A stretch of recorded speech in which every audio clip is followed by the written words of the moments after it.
வணக்கம் காதர் பாய். வணக்கம் கருப்பியானே, சொல்லுங்கண்ணே. நல்லா இருக்கீங்களா? நல்லா இருக்கேன். இப்ப நம்ம சமீப காலமா பயணிச்சாலும் நீங்க நிறைய தகவல்கள் இந்த சேவல்களை பற்றியும் கோழிகளை பற்றியும் கோழி குஞ்சுகளை பற்றியும் ஆமா, அதுக்கு வரக்கூடிய நோய் தாக்குதலை பற்றியும் அதற்கு நல்ல தீர்வும் கொடுத்துட்டே இருக்கீங்க. ஆமா. இப்ப நான் வந்ததுல இருந்து நிறைய சந்தேகங்களை தான் உங்கள்கிட்ட கேட்டுட்டே இருக்கேன். ஆமா. இப்போ ஒரு சந்தேகம் என்ன அப்படின்னா, இப்ப கோழியா இருக்கட்டும் சேவலா இருக்கட்டும், சரி, இந்த கண்ணுன்னு ஒண்ணு இருக்கு. ஆமா. ஏற்கனவே ஒரு வீடியோல நீங்க சொல்லியிருப்பீங்க, உங்க குருநாதர் கண்ணை கொண்டு பாப்பாரு, ஆமா, கால் நகத்தை கொண்டு பாப்பாரு அப்படின்னு. இப்ப அத பத்திய தகவல் தான். கண்ணு என்னென்ன கலர்ல இருக்கு, அதனுடைய குணங்கள் என்ன அப்படிங்கறத சொன்னீங்கன்னா நல்லா இருக்கும். மெடிசன் கூடுமான அளவுக்கு நம்ம தவிர்க்கணும். போலீஸ் அவளுக்கு மெடிசன் என்னடா பெட் கிளினிக்ல பாய் இப்படி சொல்லியிருக்காரு அப்படிலாம் நினைப்பாங்க. இருந்தாலுமே அது போட்டு குணமாகி சௌரியமாயிருச்சுன்னா விட்டுலாம். போட்டு அது சௌரியமாகி அங்கிட்டு 2 நாள் அதே நோய் திருப்பி வருது. இதுக்குதான் என்ன அப்படின்னு சொல்லி சிந்திச்சேன். சிந்திக்கும் போது உணவே மருந்து. தாத்தா பாட்டி உங்க காலத்துலலாம் என்ன செஞ்சாங்க அப்படிங்கிறத இப்ப நான் பரிமாறி எல்லாத்துக்கும் சொல்லிட்டு வந்துகிட்டு இருக்கேன். இது நம்ம ஒரு கூடுமான அளவுக்கு உணவே மருந்து. அதுக்குத்தான் இந்த சேனலே ஓபன் பண்ணது. காணொலி சொல்றேன், எல்லாம் பார்த்து தெரிஞ்சுக்கிறேன் அப்படின்னு சொல்லி இப்ப கண்ணுக்கு வந்துடுறேன். இப்ப ஆரம்பத்துல 1975 80ல நான் சொல்றது எத்தனை வருஷம்? 50 வருஷம் ஆச்சு. 50 வருஷம். கண்ணுதான் மெயின். எப்படி ஒரு தங்கத்துக்கு மச்சம் பாக்குறாங்களோ, அந்த மச்சத்துக்கு போல சேவலுக்கு கண்ணு தான் பார்ப்போம். ஒரு கட்டாளியை பாருங்களேன், வாங்கிதான் மூஞ்சதான் பார்ப்பாரு, கண்ணைத்தான் பார்ப்பாரு. ஆமா. கண்ணு பாத்தீங்கன்னா வெள்ளி கண்ணுன்னு சொல்லுவாங்க. நட்சத்திரம் எப்படி ஜொலிக்குது அந்த மாதிரி கண்ணுலாம் நான் பார்த்தேன். கேள்விப்பட்டிருக்கீங்களா?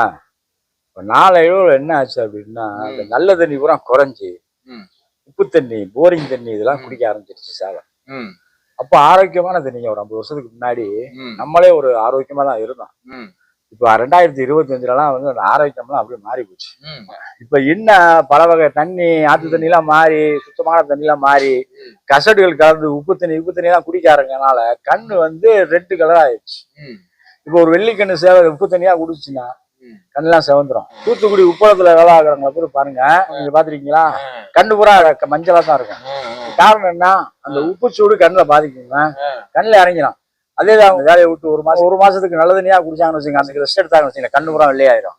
காரணம் என்ன? அதே மாதிரிதான் இந்த சேவை உப்பு தண்ணி, போரிங் தண்ணி, இந்த கலப்பட தண்ணிகள் குடிக்கிறதுனால கண்ணு ஆரஞ்சு கலர் மாதிரி ஆயிரும். நாட்டு சேவல் கண்ணு எப்படி அந்த மாதிரி ஆயிரும். நல்ல தண்ணியா நீங்க வச்சீங்கன்னா கண்ணு மாறதுக்கு வாய்ப்பு இருக்குங்க. ஒரு கண்ணு வெள்ளி கண்ணு அப்படின்னா ஒரு 10 நிமிஷத்துல பந்தயத்தை முடிக்கும். 10 நிமிஷம்.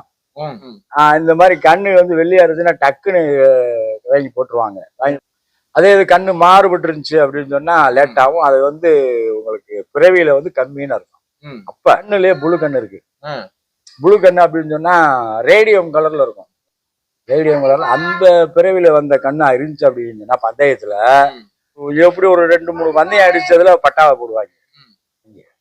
புழு கண்ணு பட்டா போடுவாங்க. முடிச்சு போடுங்க. 2 பந்தயம் அடிச்சது வீணா போயிடும், கண்ணுக்கு அப்படிலாம் போயிடும். புழு கண்ணுக்கு அந்த மாதிரி ஒரு 4-5 வகை கண்ணு இருக்கு. கண்ணுகள்லயே ஹெவி புழு கண்ணு தான். கண்ணு அந்த கண்ணு இருந்துச்சுன்னா விடாதீங்க. சேவலை தூக்கிட்டு பந்தயத்தை பாருங்க, ரொம்ப குறைவா இருக்கும். சண்டை சூப்பரா இருக்கும். இந்த கண்ணு வகையில புழு கண்ணு இருக்கு, வெள்ளி கண்ணு இருக்கு, இன்னொரு கண்ணு இருக்கு கருப்பு கண்ணு. கருப்பு மொழி மட்டும் வெள்ளை மொழியே தெரியாது, அந்த அளவுக்கு பெருசா இருக்கும். அதை பாத்துருக்கீங்களா நீங்க? நான் பார்த்தது இல்ல. அத கருப்பு மொழி மட்டும் பெருசா இருக்கும், அதை பாத்துருக்கீங்களா? ரொம்ப ரோசக்கூடியா சண்டை போடும். மொழி பெருசா இருக்கு. இது என்ன காரணம்? அது ஒரு இனம். எப்படி இந்த காலக்கோழி போட்டு எடுத்தாங்களோ அதே மாதிரி ஒரு காட்டுவாசி கோழி கண்ணு மொழி மட்டும் பெருசு. இப்ப ஒரு திருன்னு ஆந்தையெல்லாம் பாத்தீங்கன்னா கண்ணு பெருசா, அந்த மாதிரி ஒரு வர்க்கத்துல இருந்து அந்த கோழிக்கு போட்டு எடுத்தனாலதான் அந்த கண்ணு மொழி பெருசா இருக்கு. ஆனா சண்டை கிளாசிக்கா இருக்குங்க. சண்டை ரெக்கார்டு பிரேக் அடிக்கும் கண்ணு மொழி பெருசா இருக்கிறது. இந்த லைன் பூரா எங்க இருக்குன்னு சொல்லவா ஓப்பனா? வேலூர் சைடு தான் இருக்கு. இந்த மூணுமே கண்ணு மொழி பெருசு, வெள்ளை கண்ணு புழு கண்ணு பூரா வேலூர் சைடு தான் இருக்கு. வேலூர் லைன்ல உள்ள சேவலை குடும்பமான அளவுக்கு 80% அடிக்க முடியாது கருப்பையா. அந்த அளவுக்கு கேரண்டியா வச்சிருப்பாங்க சேவல். கரெக்டா வம்சம் பார்த்து பிரீடு பண்ணிட்டு வராங்க. அதாவது கீழே உள்ள பட்டாக்கும் மேல உள்ள 4 வயசு பொட்டைக்கும் போட்டு இப்படி ஓன் பிரீடா எடுத்துட்டே வருவாங்க. ஒரே பட்டையில மட்டும் போடக்கூடாது. ஒரே பட்டையில சாவல் மொழி வந்துச்சுன்னா அதுக்கு போட்டு எடுக்கக்கூடாது. அதான் கரெக்டா வழியா செஞ்சுட்டு வர்றாங்க. மெயின் முதல்ல சேவை அப்படின்னு பார்த்தோம்னா கண்ணு தான் பார்ப்போம். ஒரு கட்டாளியை பாருங்களேன், வாங்கிதான் மூஞ்சதான் பார்ப்பாரு, கண்ணத்தான் பார்ப்பாரு. ஆமா. அதுதான் பழைய கட்டாளி. இந்த மாதிரி கண்ணு வந்து வெள்ளையா இருந்துச்சுன்னா டக்குன்னு வாங்கி போட்டுருவாங்க. வாங்கி போட்டு கீ சேர்க்க பார்ப்பாங்க. கீ சேர்க்க 2 முள் இப்படி ஒன்னா ஒட்டி இருக்கணும். அந்த சேர்க்கன்னா ஆசனவாய் இருக்கு பார்த்தீங்களா, மோசம் போகுது, அதுக்கு கீழே வந்து 2 முள் இருக்கும். அந்த முள் இப்படி இருக்கணும். இப்படி முட்டையிற கோழிக்கு இருந்து இப்படி விரிஞ்ச மாதிரி இருந்துச்சுன்னா அதுல மனப்பிடிப்பு கம்மியா இருக்கும். நாசியை திறந்து பார்ப்பாங்க. நாசி 2 பிளேடு போற கோடு மாதிரி தான் ஒட்டி இருக்கணுமே தவிர விரிஞ்சிருக்க கூடாது நாசி. அதுவும் மனப்பிடிப்பு கம்மி. வாயை திறந்தோம்னா மேல நாசி வந்து ஓட்ட இருக்க கூடாது, ஒன்னா ஒட்டி இருக்கணும். 2வது இந்த மாதிரி நான் சொன்ன கீ சேர்க்க நாசியை பார்ப்பாங்க. ஒரிஜினல் இயற்கையா படைச்சது இறைவன் படைச்சது நாட்டு சேவை தான். 2 பந்தயம் அடிச்சு வந்து ரிங்கில விடுவான், நாட்டு சேவை வந்து அப்படியே நிக்கும். கோச்சை அப்படி தூக்கி நிக்கும், சேவைக்காரைய பாப்பா பார்த்தா நான் இப்படா பந்தயம் அடிச்சு அங்க போய் அவ்வளவு பேர் வாங்கிச்சு.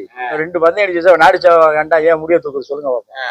உனக்கு முன்னாடி வந்தவன் முன்னாடி என்ன இறைவன் படைச்சிட்டான், நீ கலப்பணத்துல வந்தாலும் உடம்பு வாரசியமா இருக்க, அதனால வந்து நான் உனக்கு விட மாட்டேன். கூவிய கோச்சை வைக்கிறோம், கூவிய கோச்சை வைக்கிறோம். ஆனா இந்த இடவட்டிலேயே காலக்கோழி சேர்ந்தது. காலக்கோழி அப்படின்னு சொன்னா காடுகள்ல 3 வீடுன்னு வளர்ப்பாங்க. நல்லா அந்த காட்டு பூச்சி வீட்டுலாம் தின்னு உயரமா ஓங்குதாங்க, அதுக்கு பேர் காலக்கோழின்னு சொல்லுவாங்க. காளையா தென்னண்டி காளையா திரிஞ்சதுனால காலக்கோழின்னு சொல்லுவாங்க. குஞ்சுல இருந்து பிடிக்காமே வளர்ந்தது. இந்த மாதிரி உயரமா சாவ மாதிரி உயரமா வந்துடும். அது சேவை மிதிக்காமே சாவ மாதிரி உயரமா வந்துடும். நாட்டுக்கோழி தான், ஆனா காலக்கோழிங்கிறது ஜாதி கோழி மாதிரியே இருக்கும். அதை வாங்கி நம்ம ஜாதி சேவலுக்கு பரட்டி எடுத்தாங்க. காலக்கோழி ஒரு குஞ்சு பொறிக்கணும் வச்சுக்க, 8 குஞ்சு, அதில் ஒரு 4 பட்டா வருதுன்னு வச்சுக்கோங்க. அந்த பட்டா வந்து அந்த நாட்டு சேவை பக்கத்துல 2 கூச்சுன்னு வச்சுக்கலேன், அது வந்து நாட்டு சேவலுக்கு பயப்படாது. ஏன்னா அதுக்கு வர்ற பட்டாக்கள் நாட்டு சேவை கிட்ட கோச்சை ஆகாது, அடிச்சு கீழே போட்டுரும். இந்த ஒரு ஆலய கிடையாதா அப்படின்னு. ஏன்னா அது காட்டுக்குள்ள தெரிஞ்சது. இந்த காலக்கோழி அப்படிங்கிறது எவ்வளவு அற்புதமா பாருங்க. காளைன்னா ஆணு, கோழி சொன்ன உடனே அதுக்கு நீங்க விளக்கமே கொடுத்துட்டீங்க. அது பாட்டுக்கு சுத்திட்டு தெரியுது காலக்கோழி. அதுதான் கோழியும் சரி சேவலும் சரி நல்லா ஓங்குதாங்க வளரும். என்கிட்ட வந்து ஒரு 6 சேவை வந்து என்னை போட்டு தொந்தரவு பண்ணுது பாய். பந்தயம் அடிச்ச சேவலாம் தலைமுடிய தூக்குது பாய். ஒரு நல்லா அடிச்சு கீழே போற நாட்டு சேவலை அடிக்கிற மாதிரி சேவை கொடுங்க பாய் அப்படின்னு கேட்பாங்க. அப்ப நான் விவரத்தை நான் சொல்லி விடுவேன்.